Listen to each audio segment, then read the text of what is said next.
Hi, this is Ebony Dole here with Marketing Director of the Greensboro News and Record, Justin Gomez. And a few questions I have for you tonight is, what is this event exactly about? Great question. This is our fourth installment of our Voices for a Stronger Guilford Community Forum.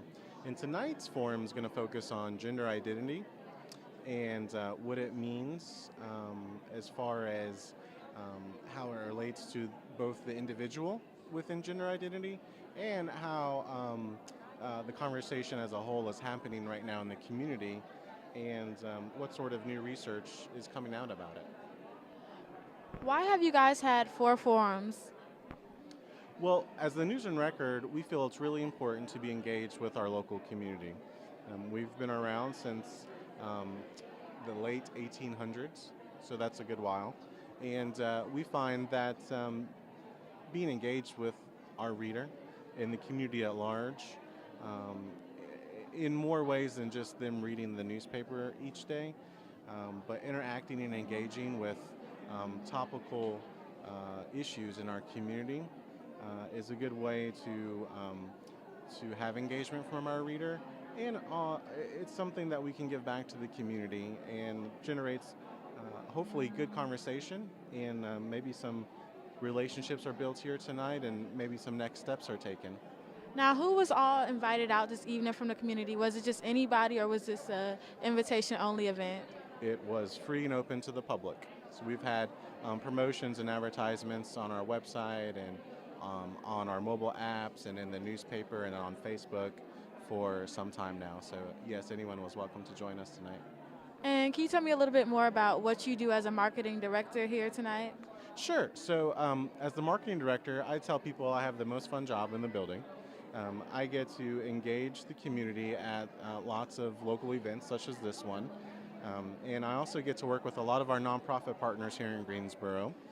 So anything that we officially sponsor from the News and Record, whether it be for the Food Bank or Greensboro Urban Ministry or the Red Cross or the Salvation Army, we work with dozens of nonprofits. I manage all those contracts that we sponsorship. And I also help manage some of the social media aspects. And market our own products and services, of course, if we have a special section coming out or a special series from the newsroom or new products coming out to the market, we obviously help market that as well. You said you have the best job here in the building. What makes your job like? What do you love about your job so much? I really enjoy the community interaction. So I am not quote unquote stuck in an office all day. I get to go out. I'm in lots of meetings with different community agencies and nonprofits, other partners we have, such as the Greensboro Grasshoppers and the Coliseum. I really enjoy getting out and engaging our partners and also engaging the public. We're at dozens of events throughout the community each year, and I really like getting out, interacting with the public, and let them know what we got going on and hear their feedback as well. Seeing that you have so much love for the community, are you a resident of Greensboro? How long have you been living here? Good question. So I'm the marketing director over the News and Record and the Winston-Salem Journal, and I've been in that dual role for about 2.5 years now. So I actually live in Winston-Salem, and I split time during the week between Winston and Greensboro for job duties. And as a resident of this area, how important do you feel like having forums is important just to bring out the community? Well, I think it's pretty crucial. I mean, when we can all sit at home and make comments on Facebook without really um, learning maybe so much different viewpoints or ideas.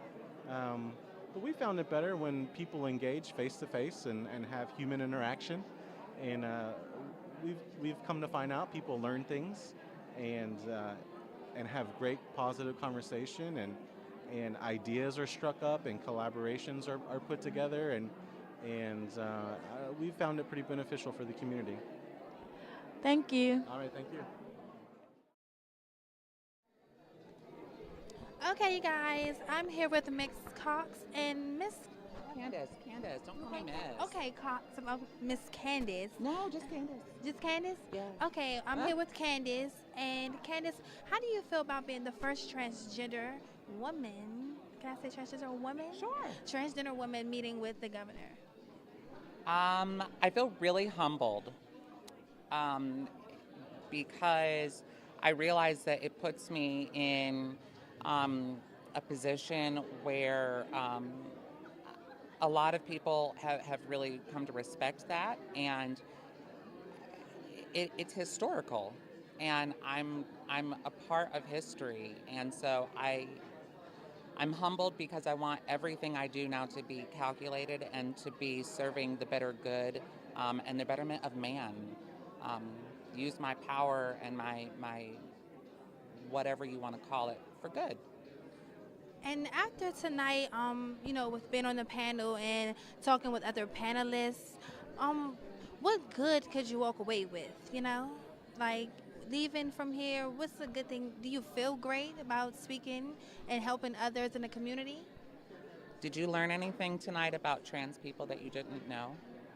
Yeah, I didn't really know I forgot Non-binary. binary. I really didn't know what that was. I don't really know much about, the LGBT community.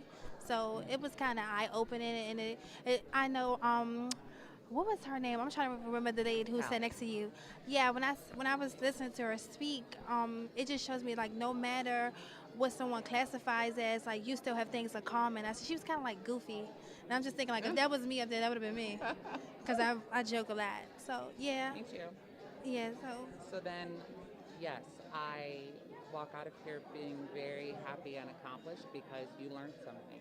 yeah, yeah, I did, and just seeing the people that were in the crowd. But the only thing about the people in the crowd was it wasn't very too many young people, around my age, like the youth. I seen it as more so older people.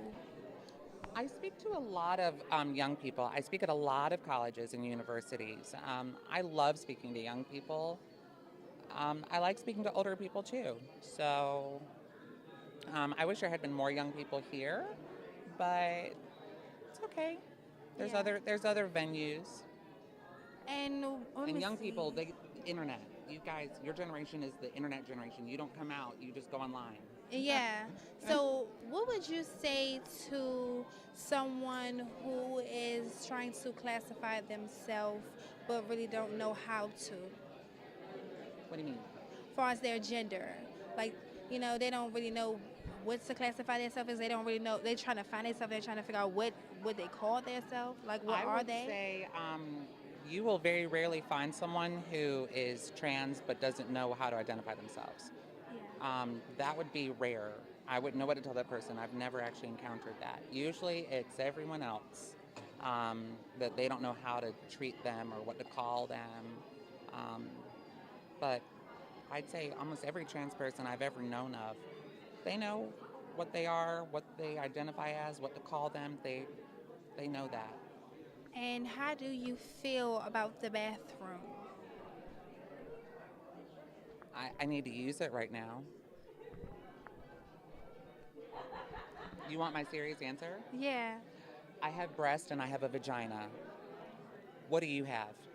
I have the same thing. Okay, you going in the men's room? No. All right then. Okay. Well, thank you. I'm like, what would I look like in the bathroom with him? Yeah. I look like you. Yeah. So. Okay, well, thank you, Candice. Thank you. And you're Hi, this is Ebony Dole here with Dr. Dina Atkins. And Dr. Atkins, I just have a few questions for you. As a pediatrician, how does it feel when you have younger kids come to you nowadays as a transgender patient?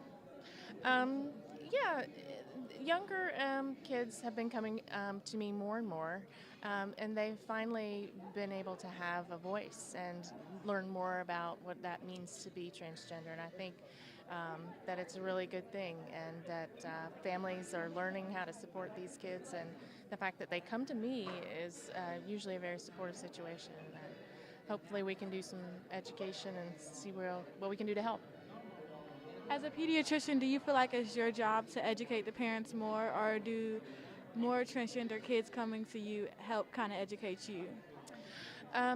We do a lot of education for parents. The kids usually have already done their own self-education, and they're usually miles and miles ahead of the parents. So I do a lot of talking with and teaching parents, but I do also do a fair amount with the kids as well. And why do you think tonight was so important for you to be here as a pediatrician? I think it's important for people to get accurate medical information, and that's what I wanted to sort of add as far as my voice goes, because I think that there's a lot of misunderstandings around